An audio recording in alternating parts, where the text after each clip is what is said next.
Oh, yeah, there it is. Welcome to the reset. I am your host, Mr. Andre Clay. And on tonight's show, all shit. And I'm sorry. And on tonight's show, doom spending, young Americans' state of finances. Again, on tonight's show, doom spending, the state of young Americans' finances. Tonight's show is a special comment show. This comment section is open. Tonight, we are live streaming on Instagram, Facebook, and YouTube. And I want to thank everyone for chiming in. And with that, let us begin. Even DA Fannie Willis knew to keep a rainy day stash of cash around in case of emergency. At least that's what she testified in the hearing, which will determine if she and her team will remain chief prosecutors in the Trump election scandal trial there in Georgia. My father told me to keep at least 6 months worth of cash in the house at all times, she stated. And her father, retired attorney John Clifford Floyd III, confirmed this with his collaborating testimony when he took the stand during this hearing. Now, whether Fannie Willis is being truthful or not in this hearing is not what tonight's show is about. Maybe next week I'll tackle the outcome of all of this. But Mr. Floyd, like many American descendants of slavery baby boomers who learned from their parents of the silent generation, made it a common practice to hide away some money because it might one day be needed in the case of an emergency or for times of scarcity during the Jim Crow era in which they lived. And for those of us from Generation X, most of us know somebody who practiced this as well. Hell, some of us even do it. And many of us know of or currently have a grandparent, an aunt, an uncle, some relative that will also keep a stash hidden away somewhere under the bedroom mattress or in the back of a sock drawer or in a safe sitting in the back of a closet. We learned the importance of this practice from them. But things are a little different for younger generations of Americans. They don't see the use in saving money, at least not for the long term. Their pessimism about the current economy and of what future lays ahead for them has fueled a different approach to spending and saving for the lives that they live. And so tonight, ladies and gentlemen, we want to take a look at the spending habits of young Americans today. And we will start that off with this article taken from NBC News. Young adults are getting used to living on a financial cliff. Millennials and Gen Zers are pulling in bigger paychecks, but much of their spending power is fueling short-term purchases like groceries and vacations, not savings. This article right here was written by J.J. McCorvey, and Brian Chung. Young adults' wealth is growing, but they're still living and spending in the here and now. Many feel that they don't have a choice.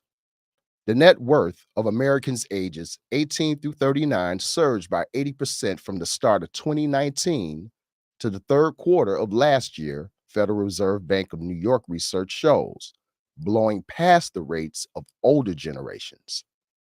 But much of the gains are from investments that climbed alongside stock markets and largely don't translate into disposable income. As we all saw, a lot of young people, they got into cryptocurrency. They were quick to take advantage of our retail stock buying on different apps that were made available, like Coinbase And so they largely took advantage of that, and a lot of them did well. And while millennials ages 28 through 43, according to Pew Research, and plenty of their Gen Z near peers 12 through 27 are pulling in bigger paychecks, they're still pumping that cash into pricier everyday expenses, from essentials like rent to luxuries like leisure travel.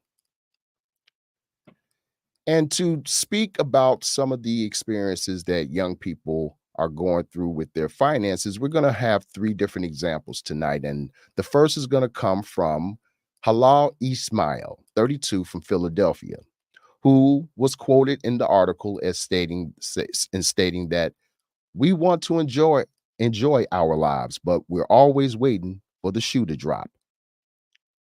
We're the generations that got stuck between a rock and a hard place, said Hala Ismail, a 32-year-old pharmacy technician in Philadelphia. After her cohort came of age between two recessions, a pandemic, and crushing student loan debt, we want to enjoy our lives, but we're always waiting for the shoe to drop, she said. Ismail earned her master's in biochemistry and biomedical sciences in 2020 and took a job making around $100,000 annually as an epidemiologist for the state of New Jersey. But after 2 years in the role, and with inflation then hovering near 40-year highs, she left her job to pursue a pharmacy doctorate, hoping to lift her earnings prospects. While she's saving on rent by living with her parents, her full academic scholarship doesn't make up for the $70,000 pay cut working part time as a nanny and hospital pharmacy tech while also interning at Walgreens. There's absolutely no way you can be okay with one job, Ismail said, while she still contributes at least 3% of her wages to her 401k, even as her savings have dwindled drastically. In a CNBC survey of 18 to 34-year-olds last month, 42% said they're earning more than they were a year ago versus 27% making less. Yet nearly half said that they couldn't cover more than 1 month's expenses if unemployed, and only 11% could do so for a year. Just 32% of Gen Zers and 37% of millennials are comfortable with their emergency savings, a recent Bankrate report found, though their Gen X counterparts felt only slightly better at 38%. Now, despite her financial pressures, Ismail still spends $300 to $400 a month on fashion after a 100-pound weight loss boosted her view that, quote, when you look good, you feel good, unquote. And many young adults are making their own similar calculations about how and when to spend versus save, experts say. People who have had to postpone things that they want to do may have a mindset at this point, and they're willing to assume the risk to make some of those things finally happen, said Kevin Mahoney, a millennial focused certified financial planner in Washington, D.C. The mentality isn't exclusive to young people. A quote unquote revenge spending bonanza driven by stimulus checks and built up savings helped power the post pandemic recovery, and consumer spending has kept chugging above expectations despite higher prices. And this is definitely a phenomenon that we saw during COVID. And I would even argue that the consistent consumer spending that we did is actually, I think, what helped keep us from going into a recession, as a lot of economists have predicted. And here we see a graph that kind of shows the change in net worth by age group. In the blue, we have the 18 to 39-year-olds. In the red, we have the 40 to 54-year-olds. And in the green, the 55 and older crowd. This graph right here clearly shows how, starting in 2020 on through the rest through 2020, the last quarter of 2023, the rates have indeed increased for those 18 to 39. I mean, just drastically above those from my age group and even older. For several years, out of COVID lockdowns, younger Americans' outlays on things like travel, recreation, and dining out have been outpacing their older peers even as the economy slows. As of last summer, the average Gen Zer or millennial was dropping around $400 a month on non-essentials, compared to about 250 for Gen Xers and less than 200 for baby boomers, a Morning Consult report found. And now we come to a young man, Rue Crowder, 34, from Houston, who states that if you go to a dark place, you can stay there, but I try to live in the now, like I already believe I'm wealthy. That's his sentiment. And tight finances didn't stop this 34-year-old Houston resident from joining his friends even on a cruise to Ensenada, Mexico last fall, nor from opening a credit card to help finance it. As an entrepreneur, it makes it a little easier to take a leap of faith because you always have to, said Crowder, who does digital marketing for websites and content creators and previously owned an online men's underwear shop. Last year, he got his commercial driver's license so that he'll have the option to start truck hauling to increase his earnings. Millennials' share of bank card balances surpassed baby boomers for the first time in 2023, according to TransUnion. And that's partly because younger consumers, like those who preceded them, are building and using more credit as they get older. But the combination of high inflation and high rates means they're doing so in a vastly different climate and with steeper consequences, said Michelle Ranieri, vice president and head of U.S. research and consulting at TransUnion. Those two things together are making it harder on young people today than it did even 3 years ago, she said. They're not able to use the card as a utility. They use it thinking they're going to use it today and I'll pay it off in like 3 months after racking up interest fees. Delinquencies for balances more than 90 days past due rose 2.6% across all age groups from the fourth quarter of 2022 to the same period last year, TransUnion found, the highest level in a decade. And in this graph, we see a reflection of that. The share of bank card balances by generation, we have Gen X in the light blue, we have the millennials in the green, Gen X in the yellow, baby boomers in the red, and the silent generation in the black, it looks like. And as we see from the fourth quarters from 2020 through 2023, for the most part, Gen X stayed at 34%. But we did see how it increased for millennials, and we also saw how it decreased for baby boomers. Even high earning adults say devoting large chunks of their growing incomes to near term expenses make it harder to plan ahead. And now we come to Mohit Singla, 33, from Jersey City, New Jersey, who states that everything feels like a splurge. Mohit Singla, 33, became a senior director at a biotech firm in September with a 20% pay bump that brought his and his wife's combined annual income close to $500,000. But a new baby arrived in December, and the rent for their two-bedroom unit in New Jersey has jumped to $5,500 from $3,700 3 years ago. They would have bought a house and maybe a car as well if the economy had been different, Singla said. We still can, but it doesn't make sense with elevated mortgage rates, he said. About 18% of millennials and 12% of Gen Zers said in a September Redfin survey that they believe they'll never own a home. The top reason was affordability. Median home sales prices are 30% higher than at the beginning of 2019, and savings that some wouldn't put towards down payments are now being spent elsewhere. Fine dining is the one indulgence Singla and his wife have agreed to hold on to, spending no more than $200 on an upscale meal every other weekend. Despite wealth gains, Young adults' financial pessimism has encouraged many to spend in ways that make them happy now, said Kayla Scanlon, author of In This Economy: How Money and Markets Really Work. People are just exhausted. And so if you're asking them to think 5 to 10 years in the future, well, I can barely think about it tomorrow, she said in an Intuit survey last month.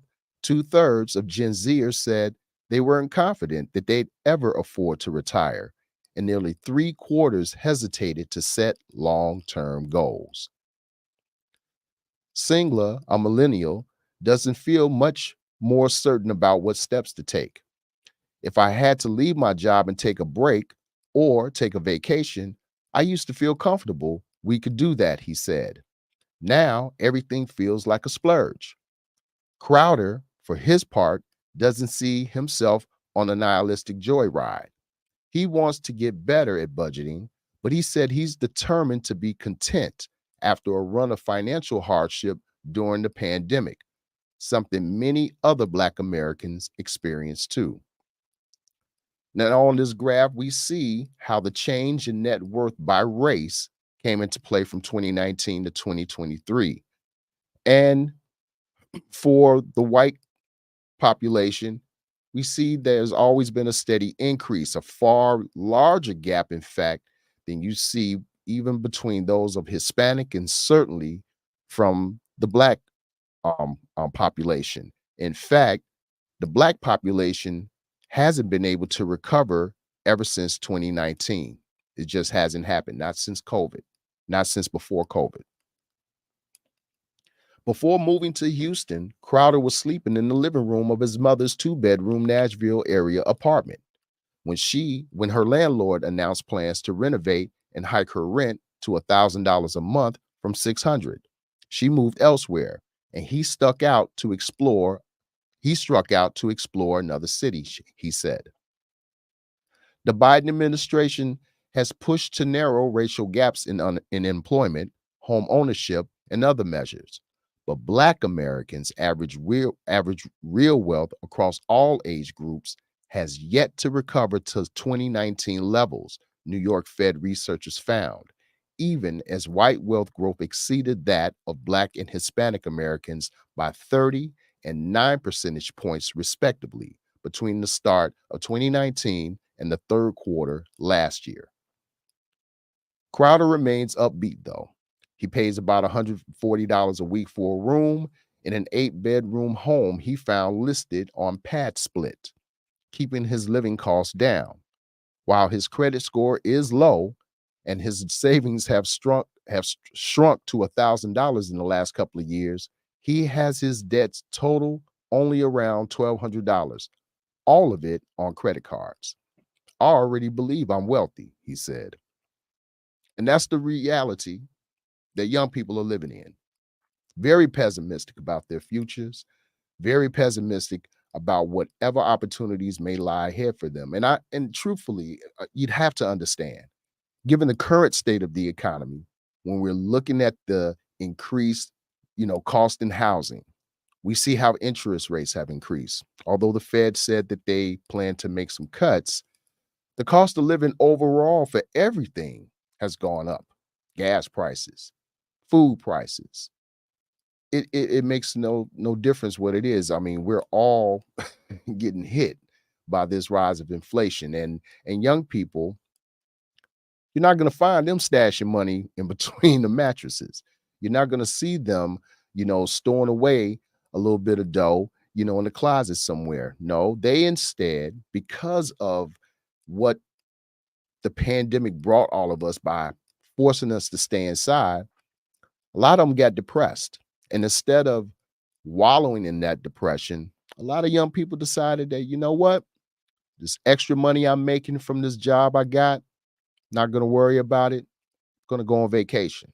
I'm going to buy this purse I like. I'm going to pick up those new shoes I want. And that's how they cope with, some of the hard financial hardships that many of us have been, going through. But young people have one thing on their side, however, that the rest of us do not, and that's time. Young people have a little bit more time. They have time to figure it all out. They have time to even make some mistakes and have time to recover from them. The rest of us do not. We have to be more diligent about our savings. We have to be very mindful of our futures that lay ahead. And for many of us from my generation, if you haven't done anything to save for our later years, you know that you're in big trouble right now. Very big trouble. But again, there's hope for the future for the young people. There's hope. Let's just try to educate them on the importance of saving. Let's encourage them to think ahead. Encourage them to plan ahead. There's a whole big life awaiting for them. And I'd hate to see them staying in the pole house looking good, but broke nonetheless. And that'll be it for tonight. Ladies and gentlemen, I want to thank you all for tuning in. Until next time, peace.